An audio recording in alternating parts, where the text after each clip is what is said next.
Hi guys! Welcome back. This is Binmart. Sa ngayon guys, tuturuan ko kayo paano natin i-set up yung donation link sa ating mga Twitch account. Kung kayo ay nagla-live streaming sa games. Guys, unang gawin natin guys, sundan nyo lang ako hanggang matapos tong video na to. Kung hindi pa kayo nakasubscribe, please hit the subscribe button below guys. Sundan nyo lang ako guys. Unang gawin natin,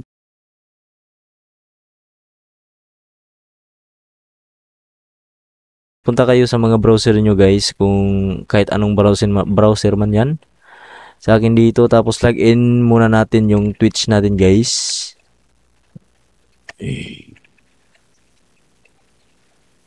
Lagyan muna natin yung Twitch natin guys.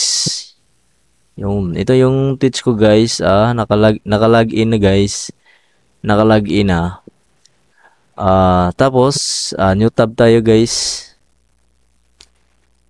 Sundan nyo lang ako guys, Streamlab. Tapos ito yon, ipasok nyo to guys, Streamlab. Sa pinakauna guys, pinutin natin tong pinakauna. Sundan nyo lang ako guys. Di natin to i-download guys, di natin i-download. Tamang sign in lang tayo dito guys. Sign in lang tayo, sign up.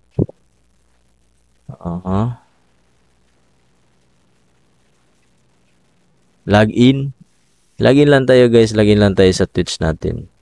Di ko nakita yung login guys. Pero login lang tayo. Tapos dito guys, ito yung dashboard ng Streamlab. Tapos guys, scroll down lang tayo guys, hanapin natin yung settings.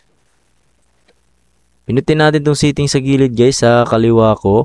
Tapos sa akin guys, na bound ko na to sa aking PayPal. Tapos guys, pag nasa settings na kayo guys, ito yung dashboard sa settings guys. Tapos sa gilid, makita nyo naman dito, donation settings, account settings.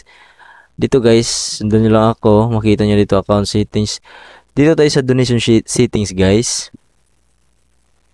Tapos guys, may option dito, Paylite at saka PayPal Plus. I-connect nyo lang dito sa PayPal Plus guys. Pindutin nyo lang to. Na-connect ko na to guys sa PayPal Plus ko. Ang ituturo ko lang sa inyo guys, dito, kung saan banda dito sa Streamlab. Settings lang, tapos ulitin ko guys, settings lang, tapos dito guys sa donation settings.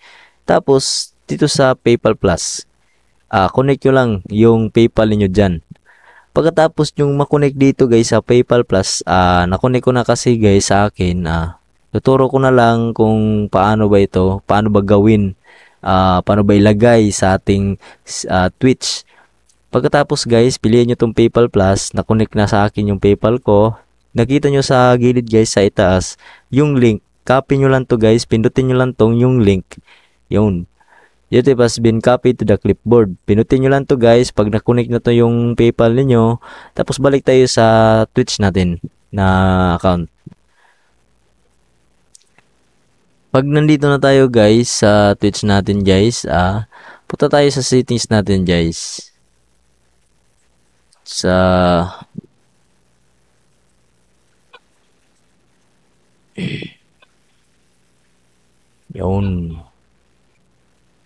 Pag nandito na tayo sa settings guys, pindutin natin tong channel and videos.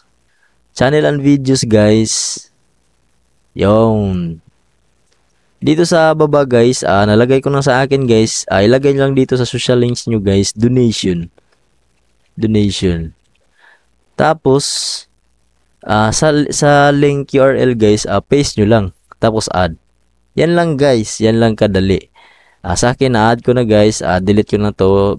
Dito nyo lang ilagay sa social link guys, para pagpunta ng manonood sa'yo, kung gusto nilang magbigay ng tip, try natin guys, paste natin dito. Pag pindot nila dun guys, ito yung lalabas. Ito yung lalabas guys. Tapos maglagay sila dito guys, tapos message. Yan lang. Yan lang guys, tinetest ko lang kung gagana ba. Ito yung format guys. Ito yon guys. Laging lang kayo dito. Yun lang guys, kung di nyo na sundan agad guys, replay nyo na lang. Yun lang guys, maraming salamat. Kung hindi pa kayo nakasubscribe sa channel ko guys, please hit the subscribe button below and don't forget to like and share guys. Maraming salamat guys.